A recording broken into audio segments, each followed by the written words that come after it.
Hello বন্ধুরা, good morning সবাইকে। কেমন আছো সবাই? আশা করি সবাই ভালো আছো, আমিও ভালো আছি তোমাদের ভালোবাসাতে। আর আজ থেকে আমি নতুন চ্যানেলে ব্লগ ভিডিও দিতে চলেছি, তো তোমরা একটু সাপোর্ট করো। জানি না এই ভিডিও কেমন হবে, কারণ অনেক দিন পর ভিডিও বানাচ্ছি। আর আজ থেকে একদিন ছাড়া ছাড়া ভিডিও আসবে, অবশ্যই সবাই দেখো।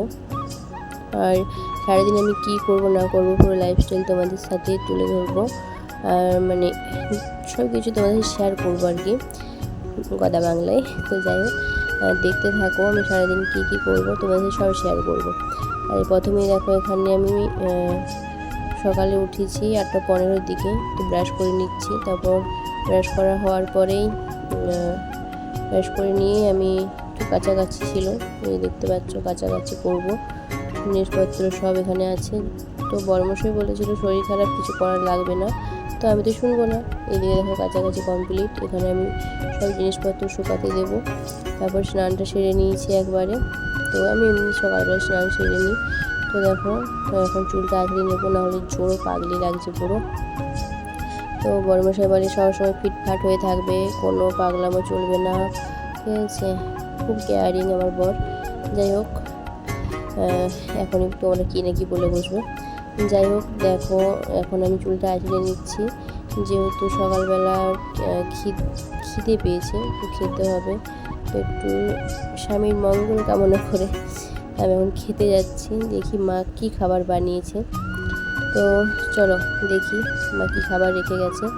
যেহেতু মায়ের সব কিছু করে দিয়ে যায়, আমার কিছুই করতে হয় না, শুধু সকালবেলা খাই দাই আর ঘুমোই। যাই হোক, দেখি মা কী রান্না করে গেছে। আসলে প্রত্যেকটা জিনিস কি বলতো মাই করে যায়, কারণ এখন মানে শরীরটাও খারাপ। তারপর আমি প্রথম থেকে মানে যখন থেকে বিয়ে হয়েছে, আমার শাশুড়ি মাই সব কিছু করে দিয়ে যায়, আমায় কিছু করতে হয় না, নিজের মেয়ের মতো ভালোবাসে। আর সত্যি তারা খুব ভালো মানুষ, মানে কি বলবো, আমার বলার আগে তারা সব কিছু আমার জন্য করে। আর এই যে দেখো ভাতও রান্না করে গেছে। আর এখানে কি রান্না করে গেছে দেখি, এই যে দেখো, আমি জানি না এটা কি মাছ। তো যাই হোক, মাছে দিয়ে কি ওটা ঝাল করে গেছে। আর চিংড়ি মাছ কচু দিয়ে ঝোল করেছে।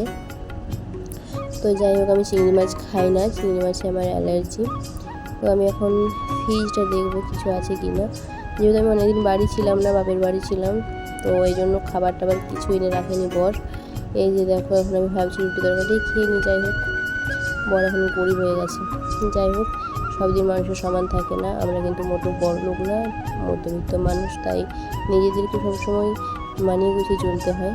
তো বন্ধুরা, দুপুরবেলার টাইমটা আমি ঘুমিয়ে পড়েছিলাম, খাওয়া দাওয়ার পরে আর ভিডিও করা হয়নি। আর বিকেলবেলা বৃষ্টি পড়ছিল, তাই তোমাদের দেখালাম। বৃষ্টি হওয়ার পরে মা আসলো, মার পরে মা বলছে চল চুলটা আঁচড়ে দিই।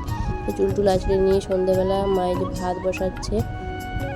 আর মাকে বললাম, মা আমার না খুব লুচি আর মাংস তরকারি খেতে ইচ্ছে করছে। তো মা এখানে মাংস আর এই যে লুচি ভাজছে এখানে। তো মা বলছে সন্ধ্যাবেলা কিচ্ছু খাসনি, চল দুটো ফল কেটে দিই। তো দুটো বলে কতগুলো ফল কেটেছে দেখো, বলে সব বসে বসে খা।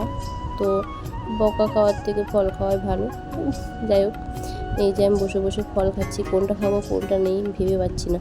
তো যাই হোক, এখানে দেখো আমি ফল খেতে খেতে মায়ের মাংস তরকারি এবং লুচি এবং ভাত সব হয়ে গেছে। আর বড়মশাইকে দেখাচ্ছি, দেখো মা আমার জন্য চুড়ি এনে দিয়েছে। তো বড়মশাই বলছে ঠিক আছে চলো এবার খেতে দাও। তারপরে এই যে এখন লুচি নিয়ে নেব বড়মশাইয়ের জন্য এবং নিজেও খাবো। তো এই যে লুচি এবং মাংস নিয়ে নিলাম, আর অল্প করে ভাতও নিয়ে এসেছি, শসা কুচি এবং পেঁয়াজ। দেখতে পেলে বন্ধুরা, খাওয়া দাওয়া কমপ্লিট। তো এখন বাজে রাত 10টা। তো এখন যাবো শুতে, তো শোয়ার জন্য রেডি হয়ে গেছি। কিন্তু শরীর খারাপ হলে রাত জায়গা চলবে না। এই পর্যন্ত ভিডিওটা, কারণ আমি লাইক কমেন্ট শেয়ার সাবস্ক্রাইব করে পাশে থেকো। আর বেশি বেশি উৎসাহ দেওয়ার জন্য আমি এগিয়ে যেতে পারি। তো দেখা হচ্ছে নেক্সট কোনো ভিডিওতে। ভালো লাগলে একটা শেয়ার তো হয় নাকি। টাটা, গুড নাইট, দেখা হচ্ছে পরের কোনো ভিডিওতে।